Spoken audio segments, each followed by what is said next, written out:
to share something with you. That might put me in a very negative light, yeah. Relationships are not my forte. See if someone grabbed up my wife or something completely different ballgame. I'll walk away from here, and this has been like a therapy session.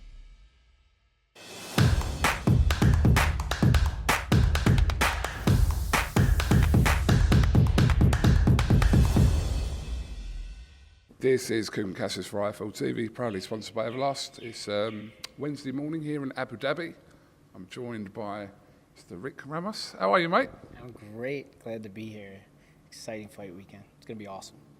So I'm assuming you've been here for the whole period of time that Jessica's been here, which is around 3.5 weeks or 4 weeks. Yeah, we've been here for a minute. It's I'm ready to go home, ready to get this fight started, and yeah, we've been here. It's been great. We were on the other side of the island.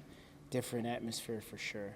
Much more cultured over there. Here it's a little bit more westernized, but yeah, it's definitely a difference.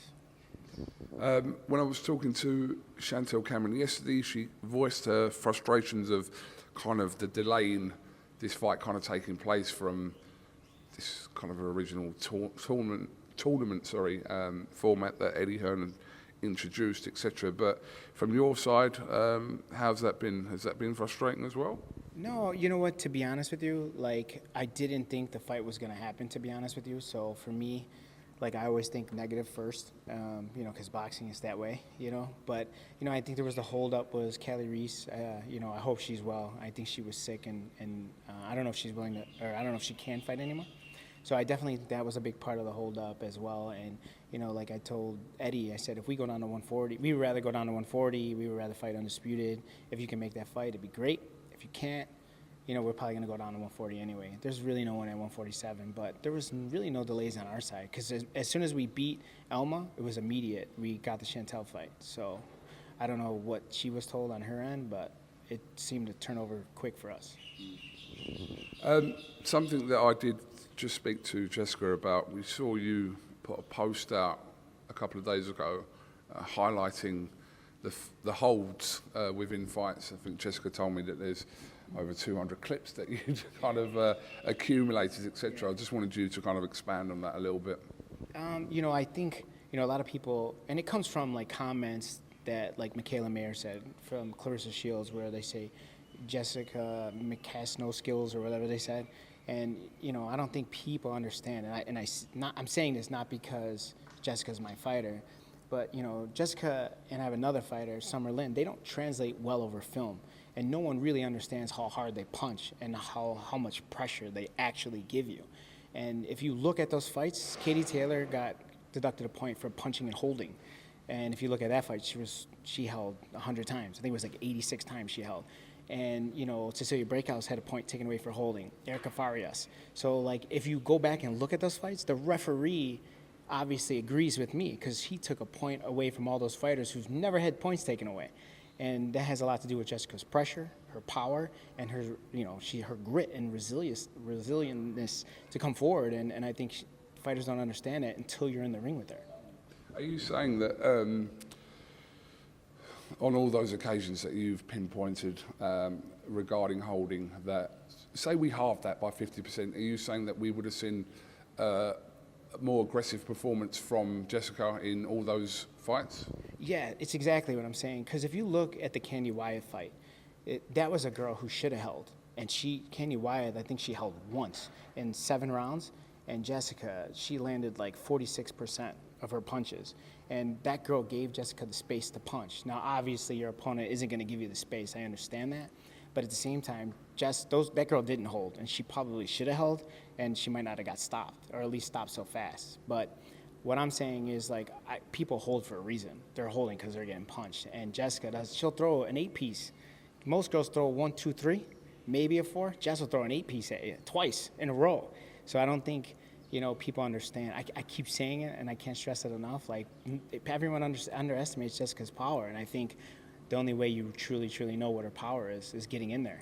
And for this fight this weekend, Jessica's going back down to 8-ounce gloves. Every time Jessica's fought with 8-ounce gloves, she's got a knockout. So I'm excited about that. I don't think Chantel Cameron has any idea of what kind of power she's going to walk into this weekend.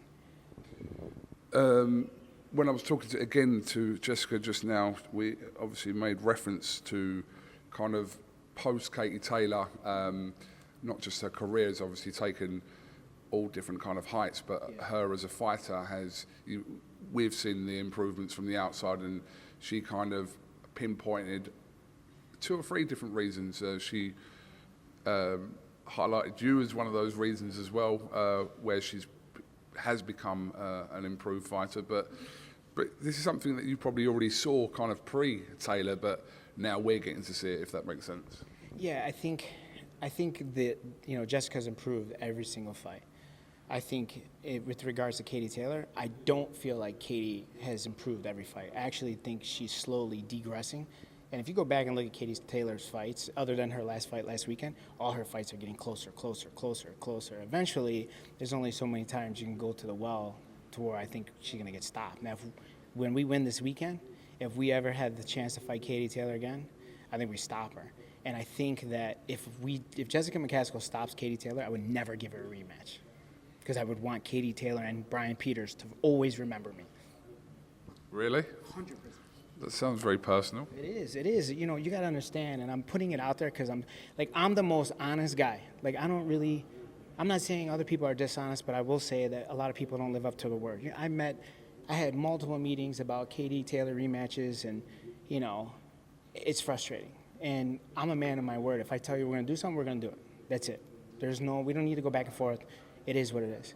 So the Katie Taylor rematch has been dangled over my head since 10 minutes after we lost to her in 2017. So if we win this weekend and everything goes through, I have no interest in Katie. Why would if Jessica's undisputed at 140, why would I give Katie Taylor an opportunity? Katie Taylor and Brian Peters better pray to God we don't win this weekend, because we're not giving Katie a shot at undisputed at 140. Why would I do that for her? To help her legacy? They dangled this fight way too long in front of us. I have no interest to help them. This is probably a further conversation after Saturday. We know you guys are focused, obviously, on the task in hand in Chantel Cameron. When I spoke to Jessica, again, I'll make reference to the interview I just did with her.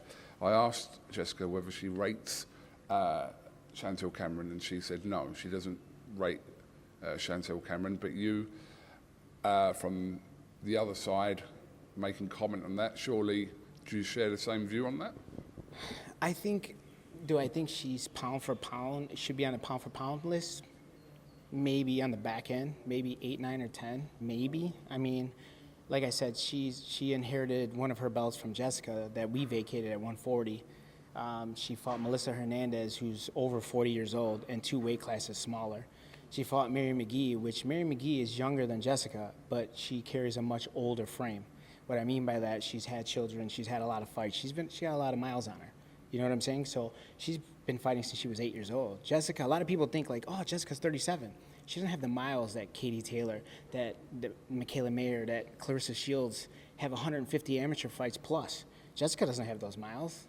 You know what I mean? Jessica's doing all this stuff that those girls are doing with 25 amateur fights and 14 pro fights. So for me and for her, I think we should be like, I think they should respect us more, because we're doing what all these greats, like they were calling Cecilia Breakhouse the first lady. Jessica, no problem. The second fight was dramatically easier than the first fight. And, you know, when I tried to make that fight with Eddie's like, you really think that Jessica could beat Cecilia Breakhouse? And I said, if she can't beat Cecilia Breakhouse, I don't know anything about boxing. I really believe that from my gut, and I wasn't just talking crazy. Like, I truly believe, like, I tell the truth. And I don't believe, this is a whole other topic, but I don't really believe anyone is honest in boxing. It's terrible. Boxing gets me angry, because, I'm not sure who tells the truth. If you win, you're hot, and everybody sticks a camera in front of your face, right? If you lose, you guys will never talk to me again. You know, and I'm not necessarily saying you, but I'm saying if Jessica wasn't winning and wasn't undisputed, we wouldn't get all this attention. And I think, you know, I think we need to focus on all the women. And I can go on and on, but I just think, like, you know, we deserve a lot more respect than we're getting, because I don't lie to anybody. I've talked to Franchon Cruz on the phone. I talked to Serrano and Jordan on the phone, and we've had conversations, personal conversations that I won't get into. Like, we help each other. You know, I've talked to who else? Natasha Jonas. Natasha Jonas tried to sign one of my fighters and bring her to boxer. So, you know, a lot of these the real female fighters know that they can call me and we can, you know, do business and communicate. And I think, like, if you communicate with me, I'll tell you straight up. Like, I think it's a good fight, or, hey, you know what? I don't think it's a good fight, but I'll tell you why I don't think it's a good fight. Where all these other people won't tell you the truth. And it's frustrating, you know what I mean? I want to do business. I don't want to make any friends. I don't care to be friends with anybody. I just want to make a lot of money, win world titles, and move on. That's it. Why do you sound surprised about the boxing industry when really you've been in it for so long and you've kind of probably seen everything, I'm assuming? So why does that surprise you that that's how the boxing industry really is? Well, first of all, thank you for saying I've been in the boxing game for so long. I've owned a gym for 16 years. I'm 46 years old. I've been in the boxing gym since I was 11 years old. So I've been around a long time, you know, and I don't think a lot of people know that. So when people say, oh, Rick got a big mouth, I've been around before you were born. What is Chantel Cameron, like 31 years old? I've been in boxing longer when she was born. You see what I'm saying? So, like, for me, why am I surprised by it? I don't know. Maybe I thought, like, once you earn people's respect, right? You got an undisputed fighter. You know, you bring good TV. You bring good fighters to TV. You would think that people would treat you better or, like, you know, communicate better. That's probably a better word. And I just want yes or no's. I'm black and white. I don't like gray area. I don't like, hey, we'll talk about it. No. You want to talk about it when you want to talk about it. I want to talk about it right now while I'm here face to face. You know, and I just want to do business. These other guys want to play around and they want to do business when it's good for them. Fuck that. I want to do business right now while it's even, 50-50. Like, meaning, like, we both have a fair chance. I understand my odds. You understand yours. Let's do business. Don't call me with a goofy fight when, like the Katie Taylor fight. We beat Chantel Cameron. You know what's going to happen? They're going to give us the money we want or close to it, and then we have to, where it's going to be in the UK or it's going to be in Ireland, and then as soon as we get off the plane, we're down 3 rounds to nothing. Do you see what I'm saying? So it's like... Really? Is that how you think? Yeah, and I'm not saying, like, there's an agenda or anything. I'm just saying, like, it's going to be hard for Katie to beat Jesus Christ in Ireland. Come on, you know what I'm saying? And it would be hard for Jessica McCASKILL to beat Jesus Christ in Chicago because the judges are going to be on her side, the crowd's going to be on her side. So it's a little bit, you know, it's a little bit different. So nothing is 50-50. Like, if they give us what we want, we have to give up something. But I'm the only one who says it. Now, someone's going to call me and be like, you shouldn't have said that. It is what it is. Everybody's thinking it, and I'm the only one who says it, and people should talk about it more. Let's kind of, stay on. No, don't apologise, you're good. Let's talk about kind of yourself in a way as well, because I suppose in the UK we would refer to you as Marmite. You've heard that? I don't know what that means. What is it? Marmite's slogan is, you either love it or hate it. Yeah. Okay. That's why when people are referred to as Marmite, it's kind of, yeah, some people do, some people don't. It's almost like a split in between. Yeah. Is that a fair assumption of your Twitter persona? I'm not saying that is you in real life. You might tell me it is, but I'm saying, is that a fair assumption of you on social media? Yeah, I think, 100%. I agree with you. And I think social media, you know, every time I meet everyone in person, it's different. Like, when I meet everyone in person, I think they're like, yo, you're much nicer in person than you are on Twitter. And it's just like, because, like, Twitter is so fake. You know what I mean? Like, people will say, like, Jessica McCaskill will go undisputed and people will tell us how bad we suck. You know what I mean? You could cure cancer and you'll get 2 likes. But if I call out Clarissa Shields, I get 500 likes and 200 new followers. It's, like, fucking crazy. So for me to be nice on Twitter, I get 0 love. If I tell Clarissa she's overrated, I get 7,000 likes and 500 new followers. So there's no, again, and I have to say this very clearly, for all you fighters and promoters and managers watching, this is a game. I am strictly business, and being aggressive on Twitter sells fights. That's it. I mean, I made the Katie Taylor fight. I was the one who brought up Cecilia Breakhouse fight. You know, everybody told me we were crazy. I was the one who wanted to come down to 140 and made it public about Chantel Cameron.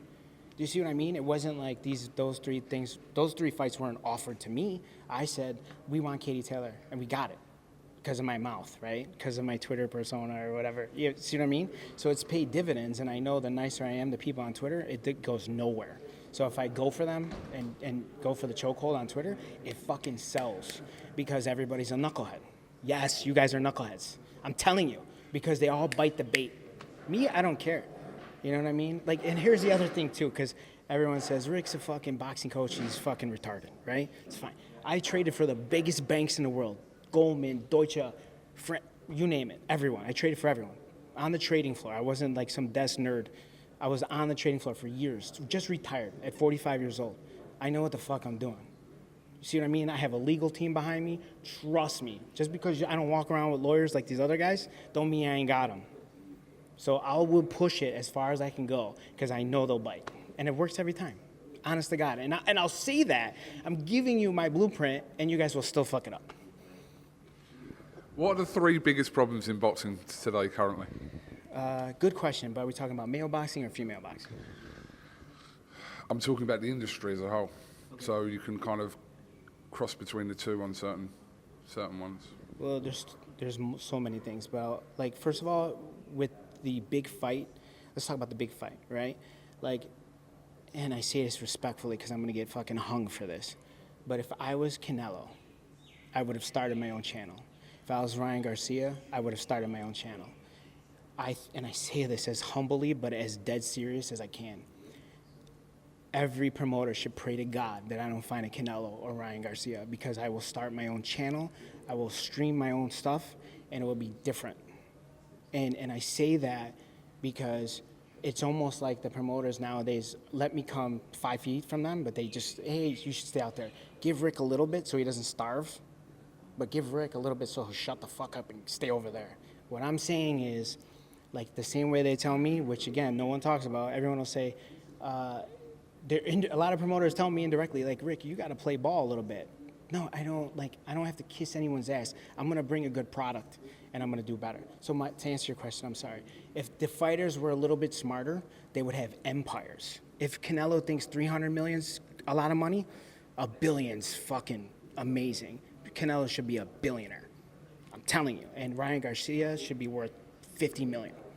And I'm telling you, like, these guys, the same reason why they have promoters working, they can work with anyone they want. They can work with any fucking TV station they want. They can work with any platform they want. I'm telling you, and I say this as humbly as I can. Everyone better hope I don't get the next Ryan Garcia or Canelo or Conor McGregor or Floyd Mayweather. I'm telling you. Because you will, if you hate me now, you'll definitely hate me when I'm all over the place, for sure. And I'm not going to stop until I get it. So I'm definitely going to be a problem forever. That's how I feel. Does that come under one? That's one of the 3. Yes, sorry, that's 1. 2, the whole female thing, okay, the 3 minutes versus 2 minutes. We have to talk about this because it is more of a business response than it is an entertainment response, okay? So what fighters are saying, well, we want 3 minutes, this and that, whatever. First of all, you can't do 3-minute rounds yet. Because if you go from 10 minute 2-minute rounds to 3 10-minute rounds, 3 minute 10 rounds, that's a 33% increase. That's massive to a fight. You see what I'm saying? So if you do 12, if you add a 30%, that's 4 more rounds for the pros, for the guys. That's a lot. You see what I'm trying to say? So my pitch is, forget that idea for now. That's one part of that answer. The other part of it is there's not a lot of females. I have a girl who's 7-0 and she's ranked number 2 in the world. Should she be number 2 in the world? No, and I'm using my fighter. I'm saying she should not be rated number 2 in the world. So when you have 3-minute rounds, there's gonna be more injuries, more suspensions, and more knockouts. Now everybody thinks that's better TV, but the problem is there's gonna be less fighters in the pool.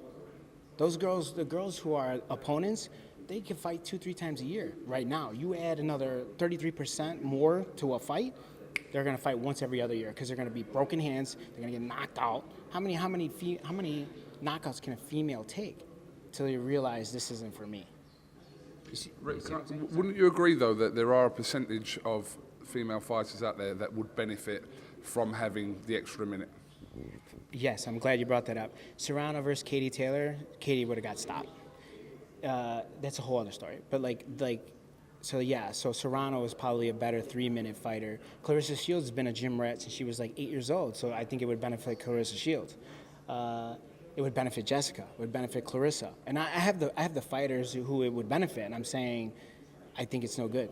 And realistically, yeah, it would benefit certain fighters, and it wouldn't.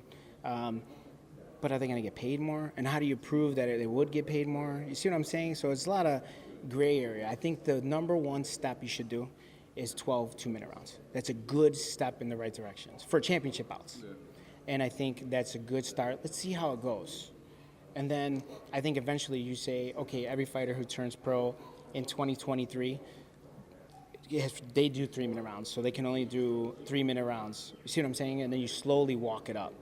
But you don't change the whole game overnight and say, okay, well, Katie Taylor's got to fight Clarissa Shields for 3-minute rounds for 12 rounds. That's crazy. You know, it's a lot. It's a lot for anyone.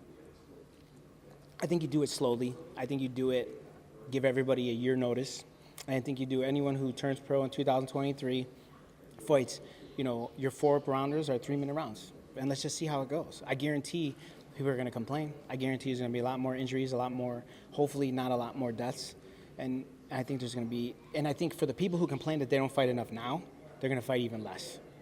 I'm telling you, you do 3-minute rounds for everyone, everyone's going to fight once a year. It's going to be a nightmare. And I don't think people understand. That's the business side of it. Now, the fighter side of it is, yeah, Clarissa wants 3-minute rounds. Yeah, Jessica wants 3-minute rounds. Yeah, Michaela Mayer. Those girls been in the gym for so long, and they've been doing 3-minute rounds for 15 years. Of course it would benefit them, you know, but I think it's a case-by-case basis, but I don't think you turn it 3 minutes overnight. I think 2 12-minute rounds is the way to go first. Nicola Adams fought a fight that was 3-minute rounds, didn't she? Yeah, I think in the UK, I believe. Yeah, and they approved that, and, you know, I don't know who Sky was promoting her. I think it was Frank Warren she was under. So that would have been under BT Sport, yeah. Yeah, so I mean, I think maybe she tried to take a leap of faith and try to change the game. It didn't really work out. You know, no one's doing it. If it was a good idea, listen, if 3-minute rounds was a good idea, Katie Taylor would be doing it, right or not, right? Like, but it's when you get the 2 elite fighters to say do 3-minute rounds, then one of them's like, because they know what I know. It's going to benefit one. It rarely benefits both. You know what I mean? So I think it's going to take time. Okay, so that's number 2. This is no specific order, by the way. This is just like a random order. You're third of what's wrong in boxing today. I think I truly, truly believe, and I've tried unsuccessfully, I will admit, to create a league. And I think league meaning like there has to be a sanctioning body, you know, and I definitely don't think it benefits Golden Boy or Matchroom as individuals to have a league. I just think, you know, it's going to take someone with massive money and a vision and someone who isn't in the boxing world to create a league. And this way, you know, fighters can get some kind of insurance, some kind of compensation that's structured, you know. There's been times early in Jessica's career where she put in 10 hours at work, you know, worked out 3 times, and then we got a fight Friday during fight week. That's insane. And if there was a little bit more structured pay, it would work. And for the people who are already established, like Golden Boy, like Matchroom, what they could do is say, hey, listen, we're going to assign you to a 3-fight, let's say 3 fights, $300,000 deal. What they could do, if it's a 1-year deal, they could say, okay, we'll pay you salary. But I don't know if Matchroom wants to take that risk in case if so-and-so breaks her hand or in case if so-and-so runs off. You know what I mean? There's risk there, too, for them. So there's risk on both sides. I think we need some kind of structure. It's like the fucking wild, wild west out here. And if you're not double-fisted, you're fucking dead. I'm telling you. Okay, well listen, I know obviously you're in the middle of a fight. We've got a public workout later on today, press conference, same routine kind of fight week stuff. But yeah, it's been interesting. I think some people will agree. I mean, listen, a lot of your points you make about specifically what's wrong in boxing, I'm sure a lot of people will be able to relate to it because everyone supposedly wants a better sport. So, you know. Yeah, I mean, again, this is, you know, every time I tell the truth, it's usually because I just want it to be fair for everyone. You know what I mean? And I think a lot of people hear me talk and they're like, oh, this guy and this guy, whatever. And I just, you know, if it's going to be even, let it be even. And let's see who the best is when it's an even playing field. But, you know, it's rare, and you have to be cautious, and you can't trust anyone in boxing.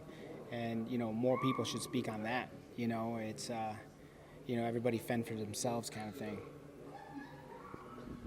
And no one is safe from double R on social media, are they? I think you attacked me once as well, I think. I did attack you because I felt like we should be on your channel. And here I am on your channel, so. That's not the reason why, by the way. No, why? What did I say? No, but that's not no. That is the reason why you said, but that's not the reason why we're doing this interview. Just so you know, I forgot about it until I was talking to you during the interview, and I thought, yeah, you went for me. I did, but I didn't go after you personally. I just felt like, yo, we should show love. It's personal, is it? No, I don't think. No, and to be honest with you, I don't think it's. And that's a good point. I want to be clear. Like, nothing's personal for me. This is strictly a business for me. I don't want friends. I don't really care to be friends with anyone. But at the same time, it's like, if me and you could do good business, let's do good business. And that's how I feel about every promotional company that I work with, or any manager that I work with. Just call me, you know? And if you have an idea, call me. And if I'm in, I'm in. If I'm not, I'll tell you why. And I'll just be honest with you, you know? But I didn't go after you personally. I just wanted to get on your channel. That's it. Well, some weird way it works, Rick. Rick, thank you very much for talking to IFL TV, and yeah, we look forward to it's a great card, first of all, here in Abu Dhabi on Saturday, and I think a lot of people are kind of pinpointing even McCASKILL and Cameron as the kind of the best fight on the night. Obviously, we've got Rakimov and Barrett, and we've got Bivol and Ramirez, so it should be a great night here in Abu Dhabi. Yeah, I'm very excited. I think, you know, no matter what the outcome is, Saturday night with Jessica and Chantel, it's going to be an amazing fight. And I think it could win Fight of the Year. We'll see what happens, but I do think we're going to win. I do think it's going to be great, though, and I think everyone should tune in, and I think it's going to be amazing. I'm super excited to be a part of it. Thank you very much, and we'll catch up with you again soon. Thank you.